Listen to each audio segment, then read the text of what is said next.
Item ಯಾವುದೇ ಇರಲಿ try ಮಾಡಿ ಆಚಿ ಚಿಕನ್ ಮಸಾಲಾ. ಇದು ಏಷ್ಯಾದಲ್ಲಿಯೇ ಅತಿ ದೊಡ್ಡ 2ನೇ ಟೊಮ್ಯಾಟೊ ಮಾರುಕಟ್ಟೆ. ಇಲ್ಲಿಗೆ ಪ್ರತಿದಿನವೂ ಕೂಡ ಸಾವಿರಾರು ಟನ್ ಟೊಮ್ಯಾಟೊ ಬರುತ್ತೆ. ಆದ್ರೆ ಇತ್ತೀಚಿನ ದಿನಗಳಲ್ಲಿ ಕೆಂಪು ಸುಂದರಿಗೆ ಬೆಲೆ ಇಲ್ಲದ ಕಾರಣ ಸ್ವತಃ ರೈತರೇ ರಸ್ತೆ ಹಾಗೂ ಖಾಲಿ ಜಾಗದಲ್ಲಿ ಟೊಮ್ಯಾಟೊ ಸುರಿಯುವ ಸ್ಥಿತಿ ನಿರ್ಮಾಣ ಆಗಿದೆ. ಆ ರಿಪೋರ್ಟ್ ಇಲ್ಲಿದೆ.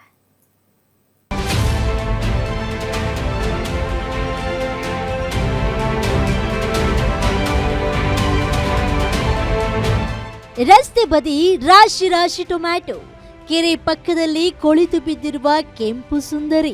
ಈ ದೃಶ್ಯ ಕಂಡು ಬಂದಿದ್ದು ಕೋಲಾರದಲ್ಲಿ. ಜಿಲ್ಲೆಯಲ್ಲಿ ರೈತರು 3 ತಿಂಗಳ ಕಾಲ ಲಕ್ಷಾಂತರ ಹಣ ಸುರಿದು ಬೆಳೆದ ಕೆಂಪು ಸುಂದರಿಗೆ ಮಾರುಕಟ್ಟೆಯಲ್ಲಿ ಬೆಲೆಯೇ ಇಲ್ಲದಂತಾಗಿದ್ದು ಅದನ್ನ ರಸ್ತೆಗೆ ಎಸೆಯುವಂತಹ ಪರಿಸ್ಥಿತಿ ನಿರ್ಮಾಣವಾಗಿದೆ. ಟೊಮ್ಯಾಟೊ ಬೆಳೆಗೆ ಪ್ರಸಿದ್ಧಿ ಪಡೆದಿರುವ ಜಿಲ್ಲೆಗೆ ಯಾವುದೇ ನದಿ ಮೂಲಗಳಿಲ್ಲದಿದ್ರೂ ತಮ್ಮ ಸ್ವಂತ ಬೋರ್ವೆಲ್ ನೀರಿನಿಂದಲೇ ಲಕ್ಷಾಂತರ ಹಣ ಸುರಿದು ಬೆಳೆದ ಬೆಳೆಗೆ ಬೆಲೆ ಇಲ್ಲದಂತಾಗಿದೆ.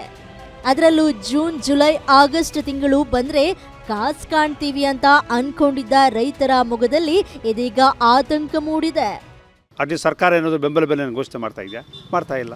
ಪ್ರತಿ ಕೊಂಡ್ಕೊಳ್ಳೋರಿಗೆ ಮಧ್ಯಮವರ್ತಿಗಳಿಗೆ ಸಿಕ್ಕಾಪಟ್ಟೆ ಲಾಭ ಆಗ್ತಾ ಇದೆ, ರೈತರಿಗೆ ತುಂಬ ನಷ್ಟ ಆಗ್ತಾ ಇದೆ ಸರ್. ಕೋಲಾರದ ಎಪಿಎಂಸಿ ಟೊಮ್ಯಾಟೊ ಮಾರುಕಟ್ಟೆ ಭಾರತ ಮಾತ್ರವಲ್ಲದೆ ಏಷ್ಯಾ ಖಂಡದಲ್ಲೇ ಅತಿ ದೊಡ್ಡ 2ನೇ ಮಾರುಕಟ್ಟೆ ಎನ್ನುವ ಹೆಗ್ಗಳಿಕೆ ಪಡೆದಿದೆ. ಅಷ್ಟೇ ಅಲ್ಲದೆ ಬಾಂಗ್ಲಾದೇಶ, ನೇಪಾಳ ಸೇರಿದಂತೆ ಅನೇಕ ದೇಶಗಳಿಗೆ ಇಲ್ಲಿನ ಟೊಮ್ಯಾಟೊ ರಫ್ತಾಗುತ್ತೆ. ಇಂತಹ ಬೃಹತ್ ಮಾರುಕಟ್ಟೆಯನ್ನ ಹೊಂದಿರುವ ಕೋಲಾರ ಅನ್ನದಾತರು ಇದೀಗ ದಿಢೀರ್ ಬೆಲೆ ಇಳಿಕೆಯಿಂದ ಕಂಗಾಲಾಗಿದ್ದಾರೆ. ಟೊಮೆಟೊ ಬೆಳೆ ಬೆಳಿಬೇಕಾದ್ರೆ ಸುಮಾರು ಇವತ್ತು ನಾವು ನೋಡ್ಬೋದು, ಕಳೆದ 5 ವರ್ಷಗಳಿಂದ ಒಂದಲ್ಲ ಒಂದು ರೋಗದಿಂದ ನಾವು ಟೊಮೆಟೊ ಬೆಳೆಯಿಂದ ಬೆಳೆಯೋದು ಕಂಗಾಲಾಗಿದ್ದೀವಿ. ಒಂದು ವರ್ಷ ಬಿಂಗಿ ಬಂದರೆ ಇನ್ನೊಂದು ವರ್ಷ ರೋಸ್ ಬರುತ್ತೆ, ಇನ್ನೊಂದು ವರ್ಷ ಚುಕ್ಕೆ ರೋಗ ಬರುತ್ತೆ. ಈ ಥರ ನಾನಾ ಕಾಯಿಲೆಗಳು ಇವತ್ತು ಟೊಮೆಟೊ ಬೆಳೆಗೆ ಸುತ್ತಕೊಂಡಿದ್ದಾವೆ.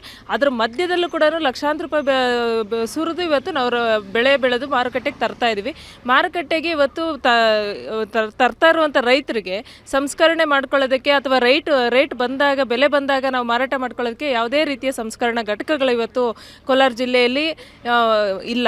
ಒಟ್ಟಾರೆ ಸಾಲ ಸೋಲ ಮಾಡಿ ಕೆಂಪು ಸುಂದರಿಯನ್ನ ಬೆಳೆದ ರೈತರು ಸಂಕಷ್ಟಕ್ಕೆ ಸಿಲುಕಿದ್ದು, ಏನಾದ್ರೂ ಸರ್ಕಾರ ರೈತರ ಬೆಳೆಗಳಿಗೆ ಬೆಂಬಲ ಘೋಷಿಸಬೇಕು ಅಂತ ರೈತರು ಆಗ್ರಹಿಸಿದ್ದಾರೆ. Gangapura Kumar, guarantee news, Kolar.